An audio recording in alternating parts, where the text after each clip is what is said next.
बधाई के साथ शुरुआत करते हैं। क्या वजह रही जीत की? आपको क्या लगता है, क्या काम आया आपके? नहीं, हम लोग हमारी स्टेट लीडरशिप जो अख्तरुल ईमान साहब और हमारे हैदराबाद के जो ऑब्जर्वर माजिद साहब और बिहार की टीम ने बड़ी मेहनत की पिछले 5 साल से, और अल्लाह का बड़ा करम है, क्रेडिट इन लोगों को जाता है इनकी मेहनत की वजह से। और मैं खास तौर से शुक्रिया अदा करना चाहता हूं बिहार की जनता का, सीमांचल की जनता का, कि उन्होंने हमको अपनी मोहब्बतों से, अपने आशीर्वाद से नवाजा है। तो यही वजह रही है कि हम उनके दरमियान में रहे, उनके बात उठाते रहे।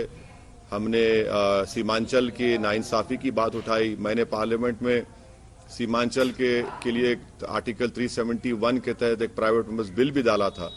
तो हमारा वहां पर काम हो रहा था, मेहनत हो रही थी, और इसकी वजह से हमको 5 सीट पर कामयाबी मिली। महागठबंधन में ये खलबली है कि आपने जो एंटी एनडीए वोट्स थे उसको बांट दिया, वरना महागठबंधन की परिस्थिति शायद ऐसी भी हो सकती थी कि वो सरकार बनाने के करीब पहुंच जाते। आपने उनका खेल खराब कर दिया। वैसी जी,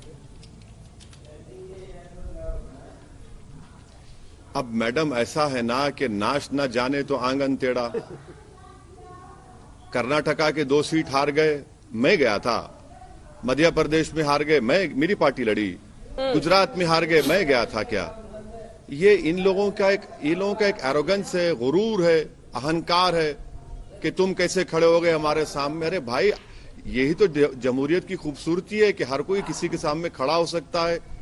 और हम खड़े हुए, उन लोगों की आवाज हम बनने की कोशिश की जिनको ये लोग दबा रहे थे।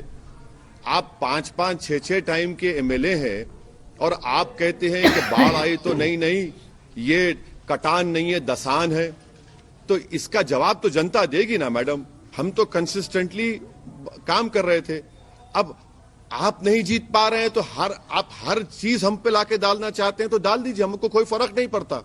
इससे हमारी मकबूलियत में, हमारी पॉपुलैरिटी में, हमारे स्ट्रेंथ में इजाफा होगा, क्योंकि लोग जान रहे हैं कि ये जो इल्जाम लगाने वाले लोग हैं इनमें इतनी ताकत नहीं रही। इसीलिए वो देख रहे हैं कि भाई जो लड़ सकता है, जो बोल सकता है, जो हमारी गम को समझ सकता है, तकलीफ को बयान कर सकता है, उसका साथ देना चाहिए। हमको कोई फर्क नहीं पड़ता। ये तो पुराना राग है इन लोगों का। ये तो छोटा बच्चे के हाथ से जब चॉकलेट छीन लेते ना तो रोते रहता है कि मम्मी मेरा चॉकलेट छीन लिए।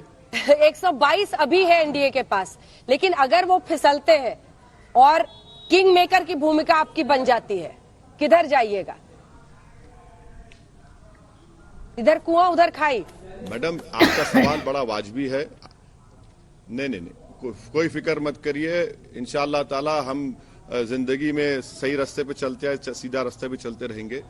अभी पूरा रिजल्ट आ जाने दीजिए, आप फिर मुझे बुलाइए, मैं आपके सवाल का जवाब दूंगा।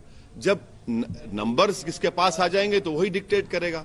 अभी नंबर्स किसके पास आएंगे, कितने वोट्स अभी काउंट होना बाकी है, ये भी अपने आप में खबर है। अगर आपको दोनों तरफ से परहेज नहीं है, अगर आपको दोनों तरफ से परहेज नहीं है तो ये भी अपने आप में बहुत बड़ी खबर है। नहीं, सबसे बड़ी खबर आपको मैं दे रहा हूं, ये है कि हमारा हाल तो है कि फंस गए रजिया गुंडों में। हमारा हाल तो वो बना हुआ है कि एक तरफ ये कहते हैं कि ये एंटी नेशनल है, दूसरी तरफ कहते हैं वोट काट रहा है। तो अब क्या करेंगे? तो बोलते रहिए। जब पूरा फाइनल नतीजा आ जाएगा, जब यकीनन हम अपने